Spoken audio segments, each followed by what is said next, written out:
একজন পুষ্টিবিদের পরামর্শ অনুযায়ী যদি আপনার ক্যালোরিটা আপনি জেনে নেন যে আপনার সারা দিনে আপনার হাইট এবং ওয়েট অনুযায়ী ঠিক 1600 অথবা 1700 যার ইন্ডিভিজুয়ালি কিন্তু আমরা ক্যালোরিটাকে কাউন্ট করি। সো আপনাকে এটা জানতে হবে যে কতটুকু ক্যালোরি আপনার দরকার এবং কতটুকু বাড়তি আপনার নেওয়া হয়ে যাচ্ছে। ডায়েটের ভুলটা আসলে আমরা যেটা আগেই বলেছি যে সবাই মনে করে যে কম খাওয়া, আসলে কিন্তু কম খাও না। ওজন কমাতে গেলে অথবা ডায়াবেটিক পেশেন্ট অথবা যারা কার্ডিয়াক পেশেন্ট তাদেরকে অবশ্যই জানতে হবে যে কতটুকু পরিমাণটা আমি খাবো এবং কি খাবো। যেমন অনেকে যেটা মনে করে যে ডিম খেলেই ওজন বেড়ে যাবে বা দুধ খেলেই ওজন বেড়ে যাবে, আসলে খুবই ভুল কথা। ডিম দুধ খেয়েই ওজন কমাতে হয়, তবে আপনাকে জানতে হবে কোন ওয়েতে আপনি খাচ্ছেন। আপনি পোচ অথবা ওমলেটটা না খেয়ে ডিমটাকে সেদ্ধ করে খান, তাহলে কিছুটা আপনার তেল বাদ যে চলে গেল।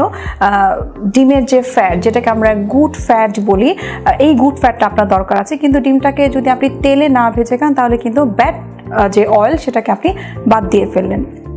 ডিমের ব্যাপারের পরে যেটা আসছে যে দুধ জাতীয় খাবার, দুধটা অনেকে যেটা মনে করে যে দুধ খাচ্ছি, দুধ খেলে তো অনেকের প্রেশার বেড়ে যেতে পারে বা ওজন বেড়ে যেতে পারে, বাট আপনাকে মাথায় রাখতে হবে যে কোন দুধটা আপনি খাচ্ছেন।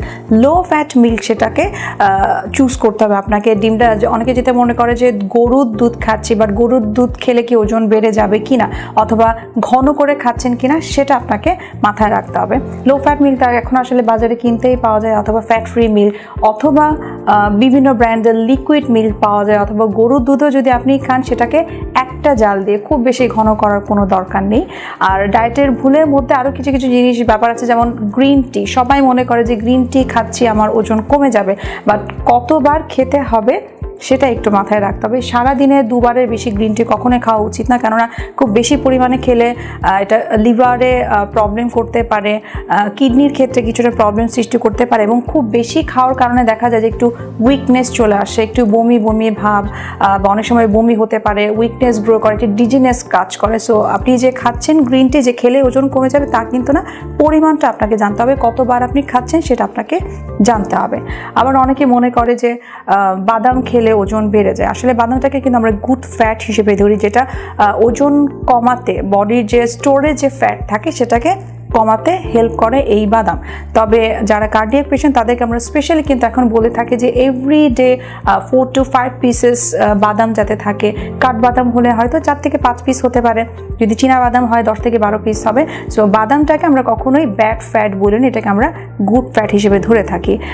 আরও কিছু ব্যাপার আছে, যেমন অনেকেই মনে করে যে হয়তো সারাদিনে 5 থেকে 6 বার খাওয়া উচিত, কিন্তু সেখানে হয়তো ব্রেকফাস্ট কেউ স্কিপ করলো।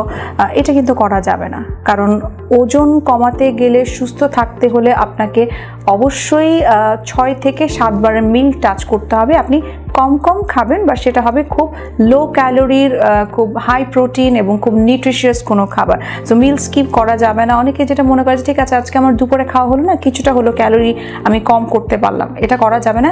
মিল প্রত্যেকটা টাচ করতে হবে অবশ্যই আপনাকে। তবে ডায়েট আপনি যাই মেনটেন করেন না কেন, ডায়েটের পাশাপাশি কিন্তু আপনাকে হাঁটতে হবে। অনেকেই যেটা করে যে ট্রেড মিলে হাঁটে, এটা করা যাবে না, কারণ ট্রেড মিলে হাঁটাটাকে আমরা খুব একটা সাপোর্ট করি না। নর্মাল হাঁটা যেটা, সেটাই আপনার মেনটেন করা উচিত।